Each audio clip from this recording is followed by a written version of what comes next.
แปลประโยคเก่งหนังสือธรรมบทภาคที่หนึ่งเรื่องแห่งอุบาสกผู้ตั้งอยู่แล้วในธรรมหน้า121ตั้งแต่อุปาสโกธรรมสวนันตรายังอนิจฉันโตอาคเมถาอาคเมถาติอาหะเป็นต้นไปอุปาสโกอันว่าอุบาสกอนิจฉันโตไม่ปรารถนาอยู่ธรรมสวนันตรายังซึ่งอันตรายแห่งการฟังซึ่งธรรมอาหะกล่าวแล้วอิติว่าตุมเหอันว่าท่านทั้งหลายกาลังยังการอาคเมถะจงให้มาตุมเหอันว่าท่านทั้งหลายกาลังยังการอาคเมถะจงให้มาอิติดังนี้ภิกขุอันว่าภิกษุทั้งหลายตุนหีเป็นผู้นิ่งอโหสิได้เป็นแล้วสัญญายะด้วยความสำคัญอิติว่าโสอุปาสโกอันว่าอุบาสกนั้นวัฏติย่อมกล่าวอำเหกะเราทั้งหลายอิติดังนี้อัฏฐครั้งนั้นปุตตทีตโรอันว่าบุตรและธิดาทั้งหลายอาสาอุปาสกัสสะของอุบาสกนั้นวิรวิงสุร้องแล้วจินตเนนะด้วยอันคิดอิติว่าปิตาอันว่าบิดาอัมหากังของเราทั้งหลายอติโตเป็นผู้ไม่อิ่มแล้วธรรมสวเนนะด้วยการฟังซึ่งธรรมอโหสิได้เป็นแล้วปุเพในการก่อนปณะแต่ว่าอิธานิในการนี้ปิตาอันว่าบิดาปุคลังยังบุคคลปโกษาเปตวาให้ร้องเรียกแล้วภิกขุซึ่งภิกษุทั้งหลายกาเรตวาให้กระทำแล้วสัจชาสยังซึ่งการสาธยายวาเรติย่อมห้ามสยังเองเอวะนั่นเทียวอภายนกสัตโตนามะชื่ออันว่าสัตว์ผู้ไม่กลัวมรณะสะต่อความตายนัตถิย่อมไม่มีอิติดังนี้ภิกขุอันว่าภิกษุทั้งหลายจินเตตวาคิดแล้วอิติว่าอิธานิอันว่าการนี้อโนกาโสเป็นสมัยไม่ใช่โอกาสโหติย่อมเป็นอิติดังนี้อุทายะลุกขึ้นแล้วอาสนาจากอาสนะปกมิงสุหลีกไปแล้วอุปาสโกนว่าอุบาสกกาลังยังการโถกังหน่อยหนึ่งวิตินาเมตวาให้น้อมไปล่วงวิเศษแล้วปฏิรพิตวากลับได้แล้วสติงซึ่งสติปุชิถามแล้วปุเตซึ่งบุตรทั้งหลายอิติว่าตุมเหอันว่าเจ้าทั้งหลายกันทัตถะย่อมคร่ำครวญกัสมาเพราะเหตุอะไรอิติดังนี้เตปุตตานว่าบุตรทั้งหลายเหล่านั้นอาหังสุกล่าวแล้วอิติว่าตาตะข้าแต่พ่อตุมเหอันว่าท่านทั้งหลายปุคลังยังบุคคลปโกษาเปตวาให้ร้องเรียกแล้วภิกขุซึ่งภิกษุทั้งหลายสุนันตาฟังอยู่ธรรมังซึ่งธรรมวารยิทธะห้ามแล้วสยังเองเอวะนั่นเทียวอัฏฐภาเวครั้นเมื่อความเป็นอัฏฐะอย่างนั้นสติมีอยู่มะยังอันว่าเราทั้งหลายกันทิมหาคร่ำครวญแล้วจินตเนนะด้วยอันคิดอิติว่าอภายนกสัตโตนามะชื่ออันว่าสัตว์ผู้ไม่กลัวมรณะสะต่อความตายนัตถิย่อมไม่มีอิติดังนี้อิติดังนี้โสปาสโกนว่าอุบาสกนั้นปุชิถามแล้วอิติว่าปณะก็อายาอันว่าพระคุณเจ้าทั้งหลายคตาไปแล้วกุหิงฐานเนในที่ไหนอิติดังนี้เตปุตตานว่าบุตรทั้งหลายเหล่านั้นอาหังสุกล่าวแล้วอิติว่าตาตะข้าแต่พ่อภิกขุอันว่าภิกษุทั้งหลายจินเตตวาคิดแล้วอิติว่าอิธานิอันว่าการนี้อโนกาโสเป็นสมัยไม่ใช่โอกาสโหติย่อมเป็นอิติดังนี้อุทายะลุกขึ้นแล้วอาสนาจากอาสนะปกันตาหลีกไปแล้วอิติดังนี้โสปาสโกนว่าอุบาสกนั้นอาหากล่าวแล้วอิติว่าอาหังอันว่าเรากเถมิย่อมกล่าวสัตทิงกับอเยหิด้วยพระคุณเจ้าทั้งหลายนะหามิได้อิติดังนี้เตปุตตานว่าบุตรทั้งหลายเหล่านั้นปุชิงสุถามแล้วอิติว่าอัฏฐภาเวครั้นเมื่อความเป็นอัฏฐะอย่างนั้นสติมีอยู่ตุมเหอันว่าท่านทั้งหลายกเถถะย่อมกล่าวสัตทิงกับเกณะด้วยใครอิติดังนี้โสปาสโกนว่าอุบาสกนั้นอาหากล่าวแล้วอิติว่าเทวตาว่าเทวดาทั้งหลายเทวโลเกหิจากเทวโลกทั้งหลายฉะหิหกอลังการิตวาประดับแล้วรัตเถซึ่งรถทั้งหลายฉะหกอาทายะพาเอาแล้วทัตตวายืนอยู่แล้วอากาเสในอากาศกโรนติย่อมกระทำสัตทังซึ่งเสียงอิติว่าตวังอันว่าท่านอภิรมาหิจงยินดียิ่งเทวโลเกในเทวโลกอัมหากังของเราทั้งหลายตวังอันว่าท่านอภิรมาหิจงยินดียิ่งเทวโลเกในเทวโลกอัมหากังของเราทั้งหลายอิติดังนี้ อาหารกันว่าเรากเถมิย่อมกล่าวสัตทิงกับตาหิเทวตาหิด้วยเทวดาทั้งหลายเหล่านั้นอิติดังนี้เตปุตตานว่าบุตรทั้งหลายเหล่านั้นปุจฉิงสุถามแล้วอิติว่าตาตะข้าแต่พ่อรัฐานว่ารถทั้งหลายอัฐิมีอยู่กุหิงฐาเนในที่ไหนมะยังอันว่าเราทั้งหลายนับปัสสามะย่อมไม่เห็นอิติดังนี้โสปาสโกนว่าอุบาสกนั้นอาหากล่าวแล้วอิติว่าปัญณะก็ปุปผานิอันว่าดอกไม้ทั้งหลายคันธิตานิอันบุคคลร้อยแล้วไม่หังเพื่อเราอัฐิมีอยู่หรืออิติดังนี้เตปุตตานว่าบุตรทั้งหลายเหล่านั้นอาหังสุกล่าวแล้วอิติว่าตาตะข้าแต่พ่อปุปผานิอันว่าดอกไม้ทั้งหลายอัฐิมีอยู่อิติดังนี้โสปาสโกนว่าอุบาสกนั้นปุชิถามแล้วอิติว่าเทวโลโกอันว่าเทวโลกกัตโรชั้นไหนปุคเลนะอันบุคคลรมณีโยพึงยินดีอิติดังนี้เตปุตตานว่าบุตรทั้งหลายเหล่านั้นอาหังสุกล่าวแล้วอิติว่าตาตะข้าแต่พ่อตุสิตาภวนังอันว่าพบชื่อว่าดุสิตวสนัฏฐานังอันเป็นที่อยู่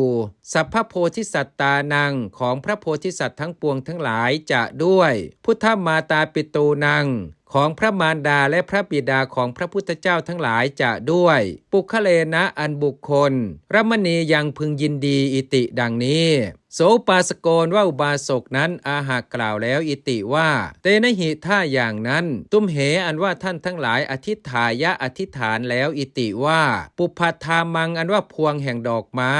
ลักขตุจงคล้องอาคตะรัตเถที่รถอันมาแล้วตุสิตาภวนโตจากภพชื่อว่าดุสิตอิติดังนี้คิปปทะจงซัดไปปุพพทามังซึ่งพวงแห่งดอกไม้อิติดังนี้เตปุตตานว่าบุตรทั้งหลายเหล่านั้นคิปิงสุซัดไปแล้วตั้งปุพพทามังอันว่าพวงแห่งดอกไม้นั้นลักขิตวาคล้องแล้วรัฐทุเรที่แอกแห่งรถโอลัมพิห้อยลงแล้วอากาเสในอากาศมหาชโนอันว่ามหาชนปัสสติย่อมเห็นตั้งปุพพทามังซึ่งพวงแห่งดอกไม้นั้นเอวะนั่นเทียวณปัสสติย่อมไม่เห็นระถังซึ่งรถอุปาสโกนว่าอุบาสกวัตวากล่าวแล้วอิติว่าตุ้มเหอันว่าเจ้าทั้งหลายปัสสทะย่อมเห็นปุพพทามังซึ่งพวงแห่งดอกไม้เอตังนั่นหรืออิติดังนี้วจเนครั้นเมื่อคำอิติว่าอามะมะยังอันว่าเราทั้งหลายปัสสามะย่อมเห็นอิติดังนี้เตหิปุเตหิอันบุตรทั้งหลายเหล่านั้นวุตเตกล่าวแล้ววัตวากล่าวแล้วอิติว่าเอตังปุพพทามังอันว่าพวงแห่งดอกไม้นั่นโอลัมพติย่อมห้อยลง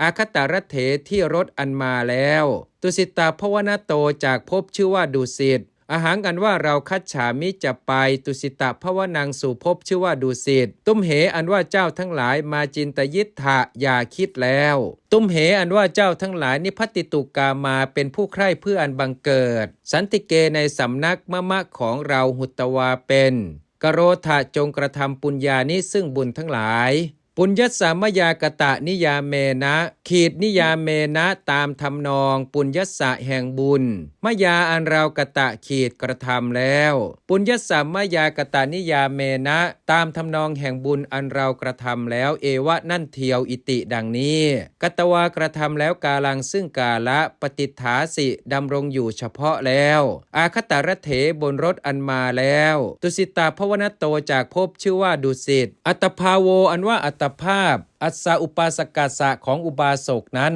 สัทธิสกตะภาราลังการปฏิมันทิโต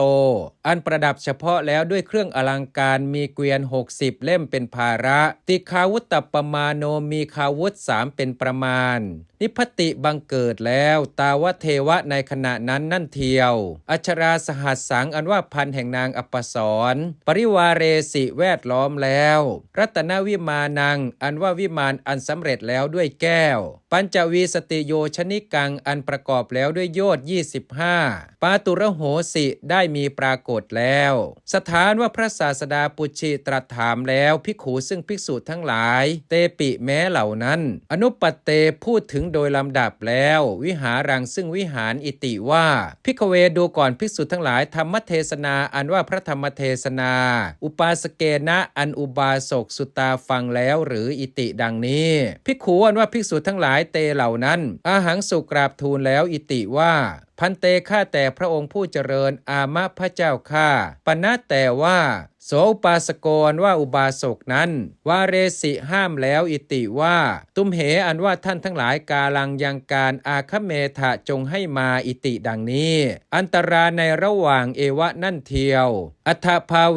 วครั้นเมื่อความเป็นอัฏฐะอย่างนั้นสติมีอยู่ปุตตะทีตโรอันว่าบุตรและธิดาทั้งหลายอัสสะอุปาสกัสสะของอุบาสกนั้นกันทิงสุคร่ำครวญแล้วมะยังอันว่าข้าพระองค์ทั้งหลายจินเตตวาคิดแล้วอิติว่าอิธานิอันว่าการนี้อโนกาโสเป็นสมัยไม่ใช่โอกาสโหติย่อมเป็นอิติดังนี้อุทายะลุกขึ้นแล้วอาสนาจากอาสนะนิขันตาเป็นผู้ออกไปแล้วอัมหะย่อมเป็นอิติดังนี้สถานว่าพระศาสดาอาหะตรัสแล้วอิติว่าภิกขเวดูก่อนภิกษุทั้งหลายโสอุปาสโกนว่าอุบาสกนั้นกเทสิกล่าวแล้วสัตทิงกับตุมเหหิด้วยเธอทั้งหลายณหามิได้ปณะแต่ว่าเทวตาว่าเทวดาทั้งหลายเทวโลเกหิจากเทวโลกทั้งหลายชาหิหกอลังกริตวาประดับแล้วรัตเถซึ่งรถทั้งหลายชาหกอหริตวานำมาแล้วปโกสิงสุร้องเรียกแล้วอุปาสกังซึ่งอุบาสกต่างนั้นโสอุปาสโก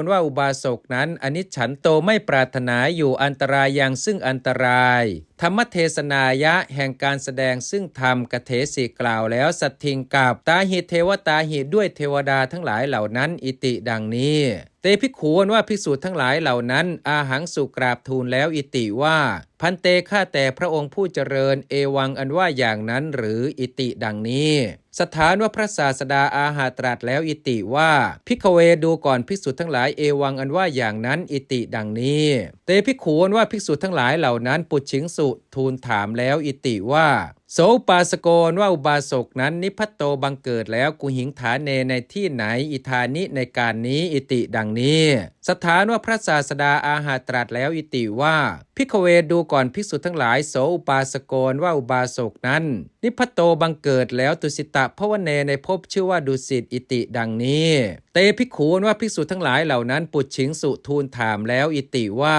พันเตข้าแต่พระองค์ผู้เจริญโสปาสโกนว่าอุบาสกนั้นโมทมาโนจริตวาเที่ยวบันเทิงอยู่แล้วญาติมัชเชในท่ามกลางแห่งญาติอิทะโลเกในโลกนี้นิพัตโตบังเกิดแล้วโมทนัฏฐานเนในที่อันเป็นที่บันเทิงปุณะอีกเอวะนั่นเทียวหรืออิติดังนี้สถานว่าพระศาสดาวัตวาตรัสแล้วอิติว่าภิกขเวดูก่อนภิกษุทั้งหลายอามะเอวังอันว่าอย่างนั้นหิเพราะว่าขหัตถาอันว่าคฤหัสถ์ทั้งหลายวาหรือว่าปภชิตาอันว่าบรรพชิตทั้งหลายอัปปมัตตาผู้ไม่ประมาทแล้วโมทันติย่อมบันเทิงเอวะนั่นเทียวสัพพทฐานเนในที่ทั้งปวงอิติดังนี้อาหาตรัสแล้วคาถังซึ่งพระคาถาอิมังนี้อิติว่ากตปุญโยปุคโลอันว่าบุคคลกตปุญโยผู้มีบุญอันตนกระทำแล้วโมทติย่อมบันเทิงอิทาโลเกในโลกนี้เปจะละไปแล้วโมทติย่อมบันเทิงโมทติย่อมบันเทิงโลเกในโลกอุพยัตถะทั้งสองโสกตปุญโยปุคโลอันว่าบุคคลผู้มีบุญอันตนกระทำแล้วนั้นทิสวาเห็นแล้วกัมมวิสุทธิงซึ่งความหมดจดวิเศษแห่งกรรมอัตโนของตนโมทติย่อมบันเทิงโสกตปุญโยปุคโลอันว่าบุคคลผู้มีบุญอันตนกระทำแล้วนั้นปโมทติย่อมบันเทิงทั่วอิติดังนี้